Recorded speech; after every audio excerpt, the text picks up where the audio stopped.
Greetings, fellow Ambazonians. This is the Deputy Defense Chief, Capo Daniel. I've come today to you to bring you defense updates from the Ambazonian Governing Council. I will first of all want to congratulate the forces of the ARA in the great state of Boyo for the wonderful job they did yesterday.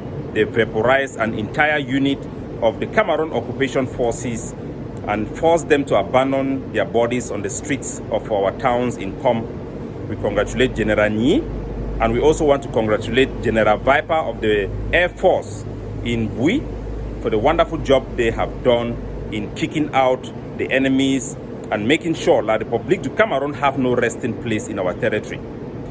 I want to bring to you today the issues of Mrs Regina Mundi, a convicted colonial enabler, an accessory to the crimes being committed on our territory. It has been more than a week since she was arrested, and she has been convicted by a military tribunal of Ambazonian Defense Forces on the ground. I want to echo the message sent out by the head of the Ambazonian War Council, Benedict Kwa.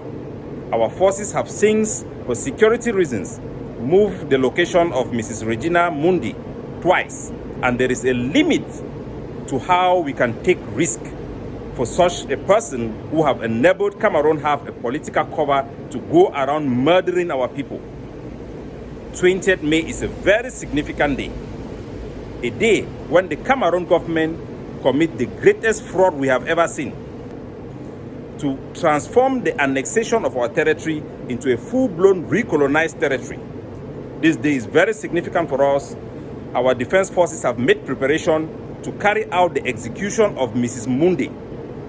If Mr. Paul Biya do not react, or his government do not react by releasing at least the members of the list we have provided to them, starting with 75-year-old Pa Fongalafo and his team that were kidnapped from Nigeria and ferried into Cameroon dungeons by Mr. Paul Biya and the Buhari regime.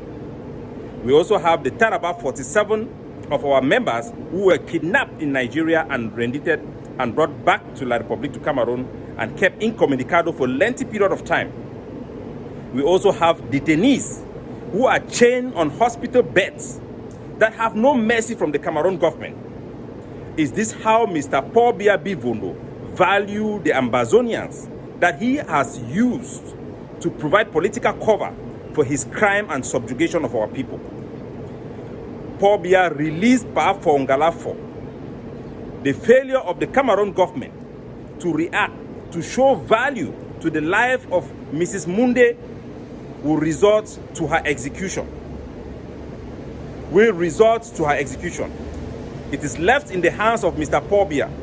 Our forces, even though the decision have been submitted to the President of the Governing Council for approval, will not wait indefinitely for Mr. Paul Biya Bivondo to release Pa Fongalafo, a 75-year-old man who was kidnapped with his colleague in Nera Hotel, and the Taraba 47 Ambazonian Governing Council members who were kidnapped by the Cameroon government in Taraba State in Nigeria and brought to La Republic du Cameroon. These individuals, plus those who are chained in hospital beds in the dungeons of La Republic, should be released, and the Cameroon government should respond to this demand. Otherwise, the execution of Mrs. Mundi will be on their hands. God bless you.